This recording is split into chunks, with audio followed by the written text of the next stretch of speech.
Image créative, nouvel épisode autour de la photographie de nuit.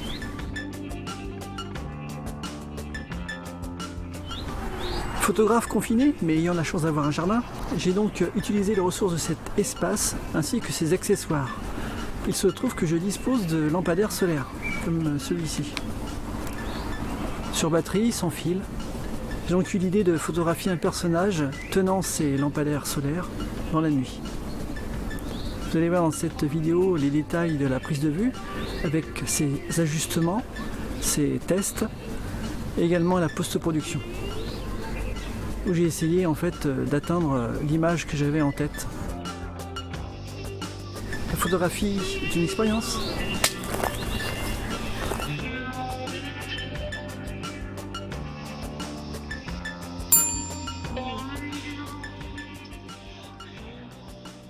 L'idée de cette série m'est venue en utilisant des lampadaires solaires qui ont l'avantage de ne pas avoir de fil. On peut donc les transporter facilement dans la nuit. Donc à partir de cet ustensile de jardin, j'ai eu l'idée d'utiliser un personnage, les arborants. Alors, j'ai fait une première série de tests de photos, mais je n'étais pas totalement satisfait du cadrage, de la mise en scène, également de l'arrière-fond, car je voulais récupérer un peu de la voûte céleste. J'ai donc remis au lendemain une nouvelle session en ajoutant un nouvel élément, le fait de placer le personnage sur le toit.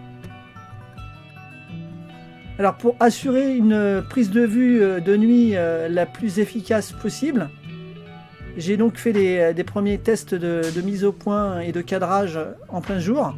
J'ai placé une chaise sur le toit, également une BD sur cette chaise afin de faciliter la mise au point.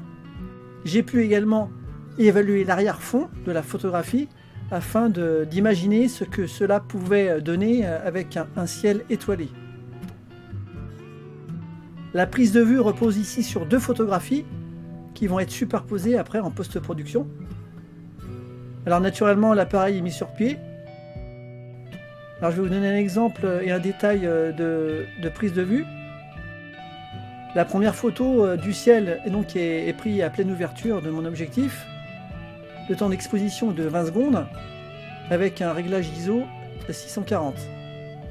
La seconde image pour le personnage est ici avec un temps d'exposition de 0,8 secondes. La sensibilité ISO est remontée à 1000. Alors il faut tâtonner au niveau du temps d'exposition pour le personnage, car il faut éviter le flou de bouger. À partir de ces réglages pour les deux images, j'ai donc multiplié les prises de vue en jouant sur la position du personnage, en jouant sur les cadrage format paysage, format portrait. Je me suis limité à une seule image pour le fond étoilé, mais des spécialistes de photographie et d'astronomie peuvent superposer des dizaines de photographies pour une image finale. Pour moi, le projet ici a été d'avoir quelque chose d'assez réaliste qui corresponde à ce que l'œil humain peut percevoir. La post-production des photographies commence par le développement RAW. Alors ici, je suis passé par Lightroom. Le développement des deux photographies de base pour chaque image est assez simple. Alors pour la photographie de nuit avec le ciel, on va essentiellement jouer sur le niveau des blancs. Le niveau des blancs peut donner des ciels tout à fait impressionnants. Alors moi j'essaie d'avoir une valeur médiane. Et de toute façon après sur le montage de la photographie, je vais jouer sur la transparence des calques pour avoir quelque chose d'assez proche de la réalité. Pour le personnage, il y a assez peu de choses à toucher. On peut vérifier la netteté du personnage. Il n'y a pas eu de bouger.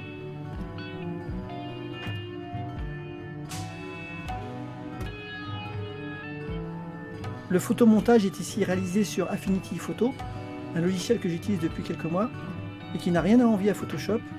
Un logiciel tout à fait professionnel et abordable pour tous les photographes. On s'adapte très facilement à Affinity Photo quand on est habitué déjà à Photoshop.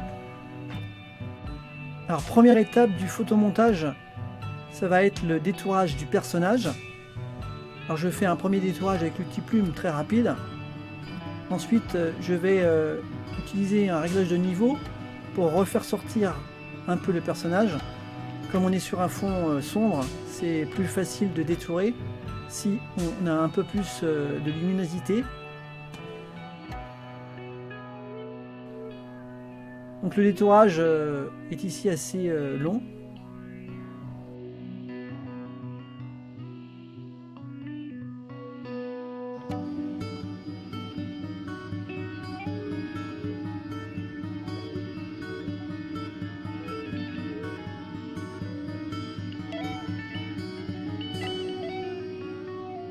Après quelques minutes, j'arrive au premier détourage.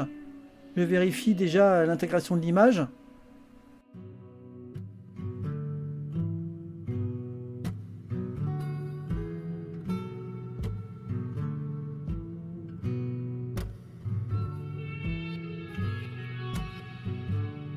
Après cette première étape de détourage, on va améliorer les détails.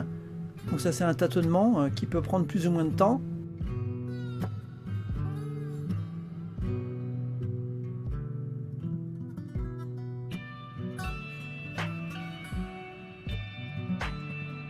Au vu du rendu de l'image, j'ai voulu améliorer deux aspects. Tout d'abord le halo au niveau du lampadaire et également la lumière au niveau des pieds du personnage. Pour le halo au niveau du lampadaire, c'est tout à fait simple, il suffit de dessiner quelques rayons très grossièrement avec l'outil pinceau. Ensuite on va jouer avec un filtre de flou gaussien. Après, tout est une affaire de réglage pour que cela soit assez subtil. Pour les pieds du personnage, je vais procéder de la même manière.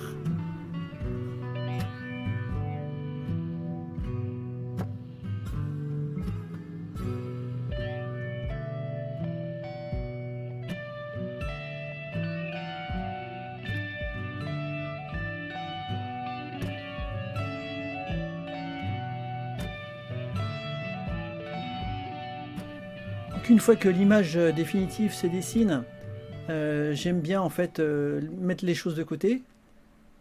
Là, la post-production a duré à peu près 40 minutes, mais il va falloir affiner les petits détails qu'on ne voit pas nécessairement après avoir travaillé pendant 40 minutes sur une image.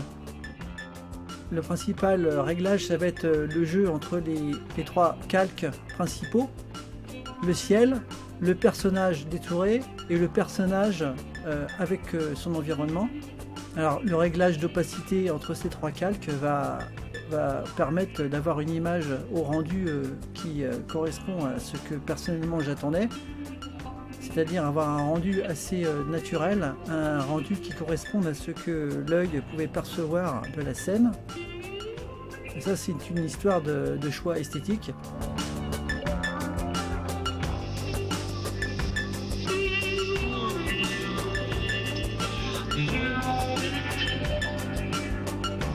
La photographie est une expérience.